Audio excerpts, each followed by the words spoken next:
seja uma noite inspiradora para todos nós e que levemos daqui um grande aprendizado, boas lições para a nossa vida.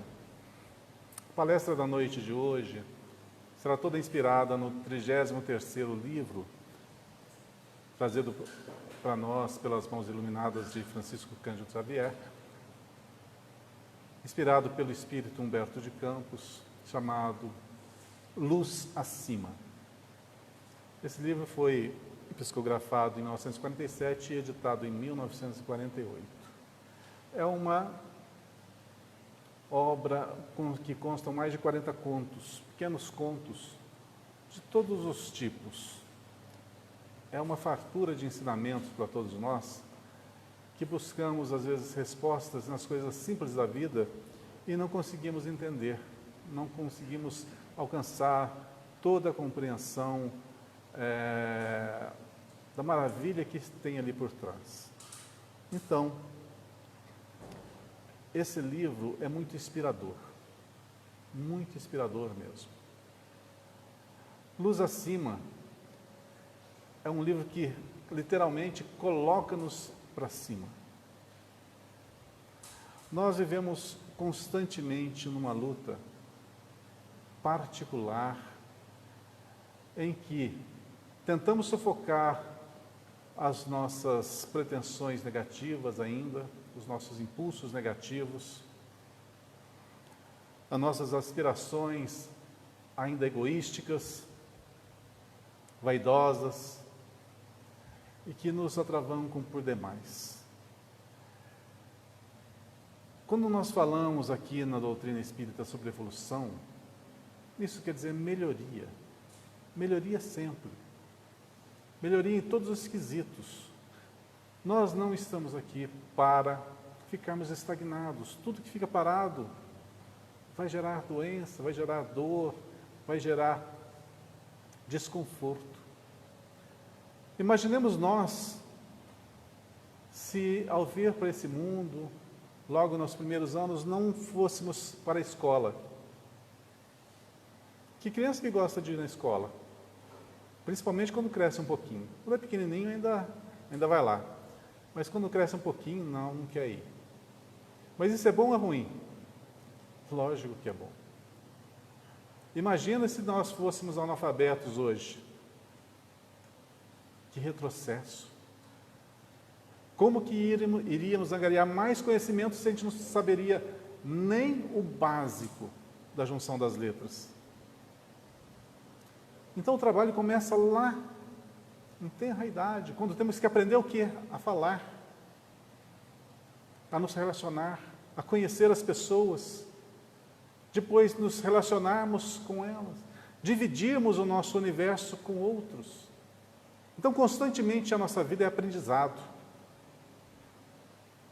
Começa lá no berço, termina lá no túmulo, aprendizado constante. Mas há um grande equívoco que carregamos conosco, de que o universo, ele conspira simplesmente por nós, e não por todos. Então, que tudo tem que nos servir. As pessoas têm que nos servir, os prazeres têm que ser nos dados, a fartura, a opulência tem que estar conosco. E o esforço tem que ser o mínimo. E assim, nós achamos que seríamos felizes, seríamos realizados. Não é assim. Muito longe disso. Então, o livro aponta muitos contos pequenos, inclusive alguns contos interessantíssimos, de passagens ocorridas com Jesus e seus apóstolos. E tem uma que eu acabei de ler hoje, pouco antes de vir para cá, que eu achei muito interessante. Judas Iscariotes tinha um temperamento diferenciado dos demais apóstolos. Muito sonhador com a liberdade do povo de Israel. Achava que o Cristo realmente era aquele que viria libertar todo o povo. mas os seus métodos não foram por ele assimilados. Por mais que o Cristo dedicasse toda a sua paciência, todos os seus ensinamentos para aquele apóstolo, ele não conseguia absolvê-los por causa de suas paixões. Quando chegava alguém que queria adentrar o movimento, Judas julgava cada um deles. Tal pessoa, não. Tal pessoa é muito mesquinha. Aquinhoou muito dinheiro às custas da mesquinhez, em detrimento do próximo. Não dividia, só queria para si. Agora quer entrar no reino de Deus, quer ser um trabalhador, um colaborador, uma pessoa que chegou até a esbofetear o seu pai, porque este tomara-lhe meia bilha de vinho. Chegara outra mulher, que estava a cuidar, queria cuidar dos órfãos, que eram muito comuns naquela época. Os pais saíam para as batalhas, não mais voltavam, e os filhos ficavam órfãos. E essa mulher queria tomar conta dessas crianças. E fora ter com Judas, para desenvolver esse tipo de trabalho junto à igreja do caminho. E Judas, o que fez? Perscrutou o seu passado e viu ali algumas máculas, que foi o suficiente para julgá-la e impedir que ela adentrasse aquele reino de trabalhadores. E outros casos semelhantes, a dificuldade de se relacionar com os apóstolos, com os demais apóstolos. E a partir daí todos começavam a se afastar dele. Ele chegava e as pessoas se afastavam. Sabe aquela pessoa que é não muito bem-vinda? Que quando chega você dá uma desculpinha e cai fora? Pois é, ele se tornara tão insuportável, porque via nas pessoas apenas os seus erros, que as pessoas se afastavam dele. E um dia, sofrendo por causa desse afastamento, procurou Jesus para se aconselhar com ele. Mestre, todas as pessoas se afastam de mim, eu que procuro segui-lo, que o amo intensamente, e não consigo me relacionar com os nossos irmãos de ideal. O que fazer? Aponte-me o caminho. E Jesus aconselha: amanhã eu lhe direi o que lhe falta. E logo cedo, na manhã seguinte, Judas já estava a esperar o Cristo. E eles iam empenhar uma breve jornada. Jesus não parava em lugar algum, estava sempre a andar de um lado para o outro. E Judas ia acompanhá-lo nessa caminhada. E logo se depararam com inúmeros sofredores, pedindo auxílio. O trabalho fora constante. De um lado ao outro, os sofredores acorriam ao Cristo. E ele cuidava de um por um.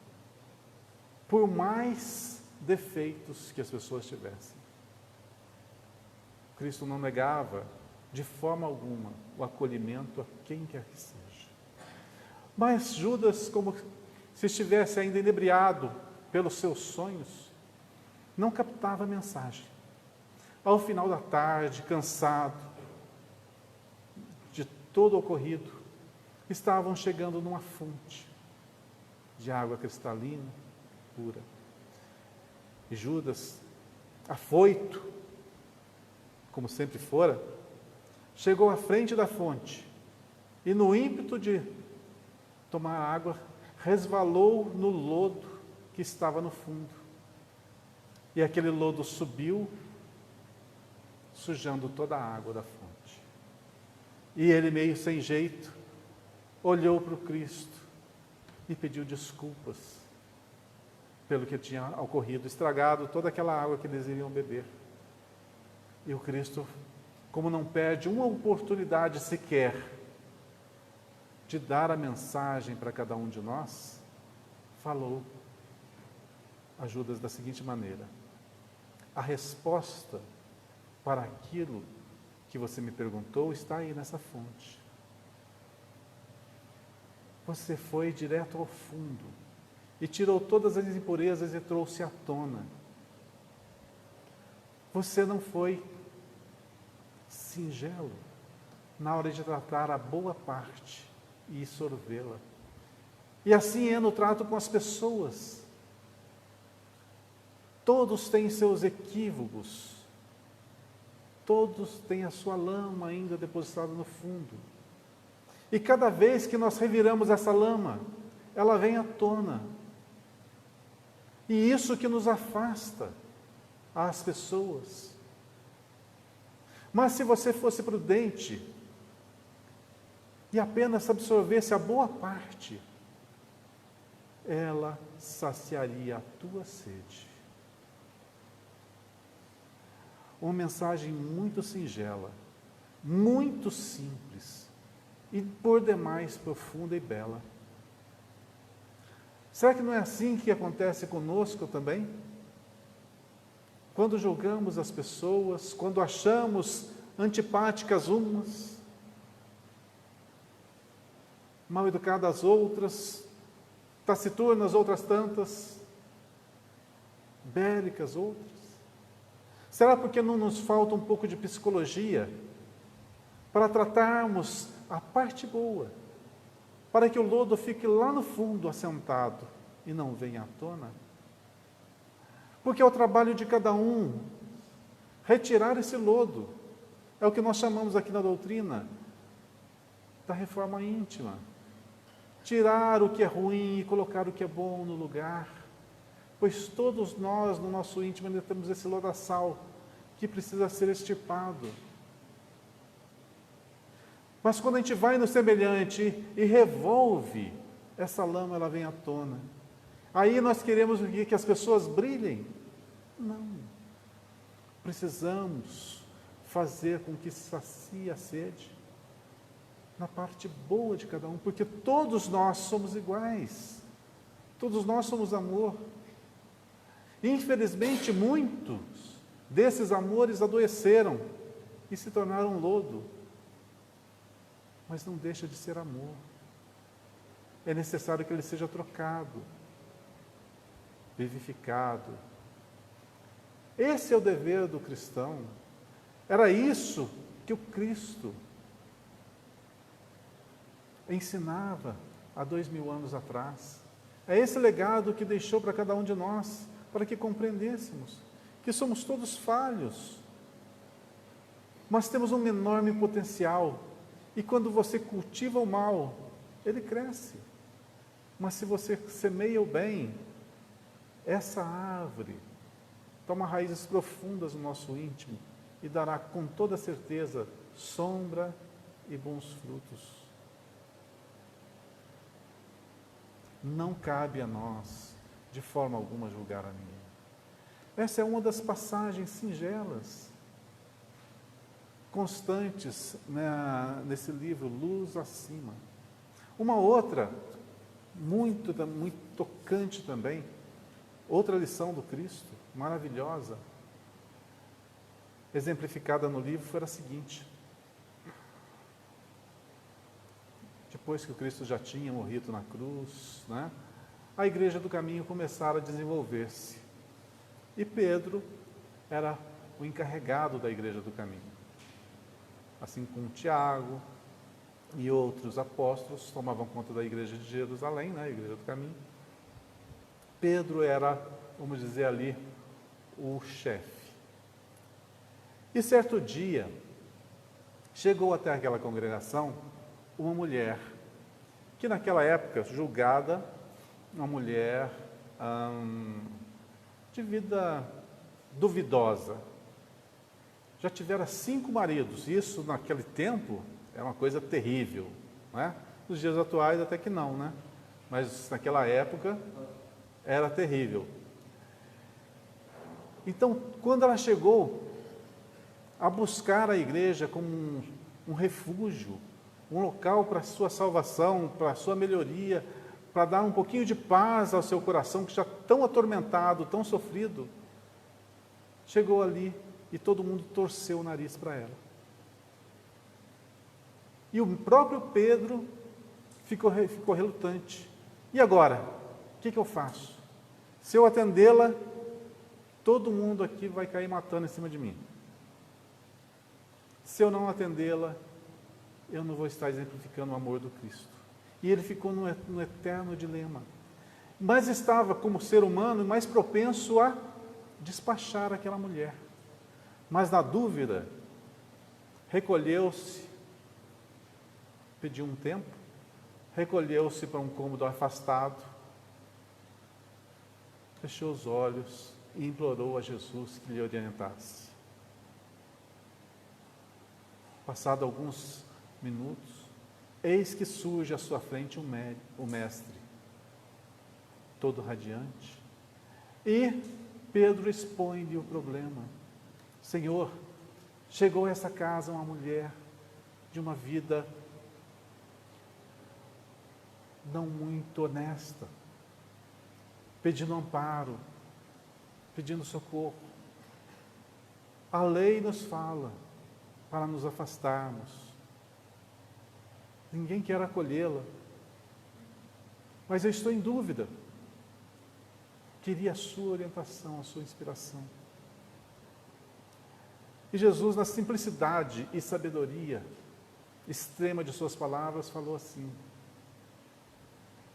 Pedro, eu não vim a esse mundo para os sãos, eu vim para os enfermos.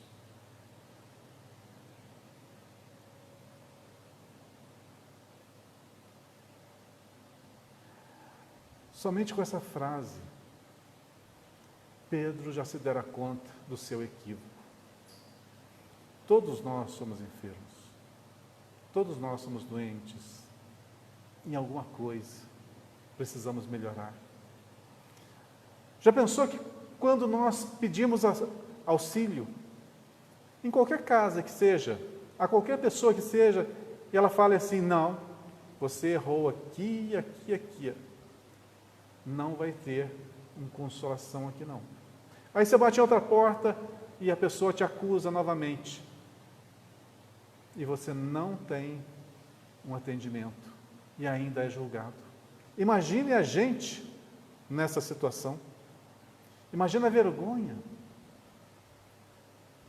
Imagina o quanto nós nos revoltaríamos com tal situação. Quem prega o amor discrimina. O próprio Cristo aconselhou-nos o quê? Amai os seus inimigos, orai por eles. Por que será? Eles já têm muitos problemas.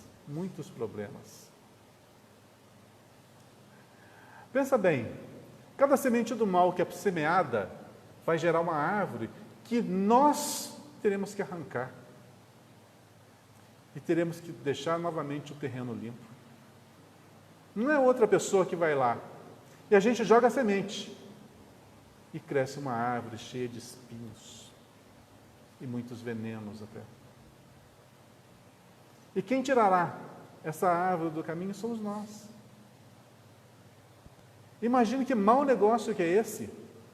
Você joga uma coisinha pequenininha e vai ter que retirar um mundo disso aí. Por que tanto? Porque cada vez que nós fazemos o mal, nós atrapalhamos a vida de alguém. E essa vida poderia ser laboriosa, profícua. E nós impedimos que essa pessoa a desenvolvesse. E somos responsáveis justamente por termos levado esse irmão ou essa irmã a um caminho que não estava delineado. E nós temos que ir lá trazer esse irmão de volta para o caminho. Aí o que acontece? Quando fazemos o mal, geramos o que? Antipatia. Um ódio será nos ministrado em contrapartida. Esses são os espinhos. Às vezes uma ação mal pensada vai trazer espinhos dolorosos que nos serão enfiados na alma. E para retirá-los depois? Só o concurso do tempo, do trabalho, do labor, da paciência. Pedro, ao ouvir a admoestação do mestre, parou, refletiu, enxugou as lágrimas e voltou para o salão. Se dirigiu à mulher e falou nesses termos: sou teu irmão, em que posso lhe servir? Vejam bem, a grandeza desse espírito chamado Pedro. Na ignorância que lhe era característica, um coração que nunca faltou ao mestre. Retificava sua postura de uma hora para outra, ao saber que estava equivocado. E não tinha vergonha nenhuma em falar que errara e mudava sua postura. Entendia os seus equívocos, as suas limitações, retificava-os e seguia o mestre. Já velho, às portas de Roma, quando o Coliseu estava cheio de cristãos sendo martirizados, Pedro tinha sido aconselhado a abandonar aquela cidade, a voltar para Jerusalém, para continuar lá, para que preservasse a sua vida, para que o cristianismo não lhe morresse, mas para que ele continuasse o trabalho. E ele aceitou essas sugestões que lhes foram dadas, com todo carinho, logicamente. Todos amavam Pedro, queriam que ele se mantivesse vivo, para que o cristianismo também, pelas suas palavras, pelo seu trabalho, se mantivesse vivo. Então Pedro estava saindo às portas de Roma e viu alguém dirigir-se na direção contrária, indo direto para Roma. E essa pessoa passa por ele, e ele reconhece nessa pessoa o Cristo. Volta-se e pergunta: Covades Domini, aonde vai, Senhor? E o Cristo volta e lhe diz: estou indo para Roma, para ser crucificado pela segunda vez.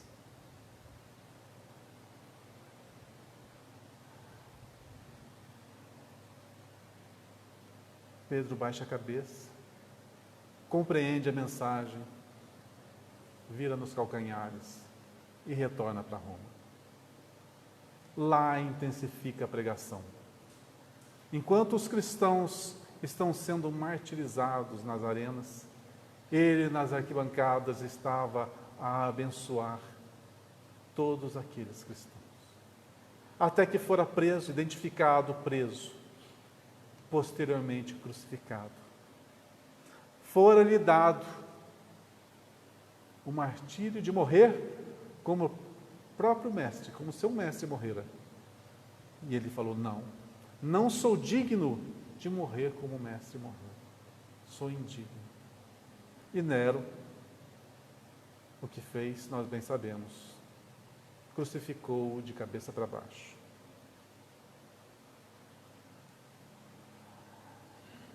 Veja bem, que extensão do amor, da fidelidade que esse apóstolo dedicou ao Cristo. Quantos e quantos ensinamentos foram passados em noites e mais noites, junto aos seus. No livro Luz Acima, alguns desses relatos são nos dados, que não estão escritos no Evangelho. Então, é de uma beleza, de uma singularidade assim indescritível. Além de crônicas de há 2000 anos atrás, traz crônicas também do nosso dia a dia. Para nós, exemplos simples para que nós nos espelhemos. E muitas vezes a gente se identifica nessas passagens. Em suma, qual o ideal maior desse livro? Ou simplesmente do título, Luz Acima? Ele nos conclama a que elevemos o nosso pensamento. Dignifiquemos um pouco mais nossos atos, nossas palavras. Façamos brilhar a luz que jaz dentro de nós, para que ela ilumine a outros tantos, senão também a nós mesmos. A ânsia que nós temos por ser felizes, realizados, estabilizados emocionalmente, é tão grande que nós, às vezes, nos confundimos e procuramos esse equilíbrio em coisas erradas, em afetos errados, em sentimentos equivocados, em ações totalmente contrárias ao bem. Mesmo querendo acertar, muitas vezes erramos. E qual é o caminho correto para que nós possamos seguir? O do Cristo. Para quem não leu, não travou contato ainda,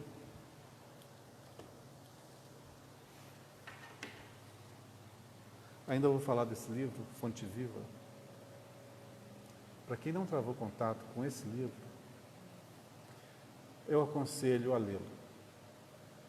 Se alguém procura um caminho para nortear os seus passos, para se inspirar, aqui não está a resolução dos nossos problemas, está a inspiração para que nós melhoremos e resolvamos as maiores questões do ser. Leiam Fonte Viva, do Emmanuel.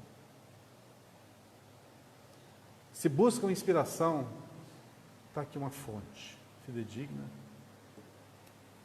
que nós vamos falar ainda mais para frente sobre esse livro. Todos os livros que eu apontei até agora, os 33 do Chico, eu recomendo a todos. Cada um funciona mais ou menos como um tijolinho na construção do nosso ser. Espero inspirar a tantos, a muitos, a ler, a compreender e colocar em prática pelo menos 1%. Se colocarem 1% de tudo que jaz nesses livros, eu considero satisfeito, uma grande vitória para cada um de nós. É tão grande a gama de conhecimento, de luz presente neles, que eu tenho certeza que é impossível nós não nos modificarmos inspirados nessa leitura. As explicações do cristianismo são lúcidas, transparentes, simples, muito fáceis de entender. O que nos falta, muitas vezes, para nortear nossos passos em retas seguras, chama-se vontade. E quando nós não temos vontade, nada muda, nada acontece. Espero inspirar a tantos. Muitas obras, muitos casos como esses de Humberto de Campos estão no nosso site www.vinhasdosenhor.com. Tem muito material lá presente. A internet tem muita coisa, no YouTube tem muita coisa, inclusive esse próprio livro tem um audiobook para que as pessoas possam ouvi-los. Então, inspirem-se, porque a renovação que nós precisamos, a melhoria que nós tanto almejamos, só depende de nós. Não depende do nosso trabalho, da nossa família, do Centro Espírita Vinhas do Senhor ou qualquer outro lugar. Apenas precisa da nossa vontade de melhorar. Que Luz Acima possa inspirar a tantos e que a nossa luz realmente possa brilhar hoje e sempre. Obrigado.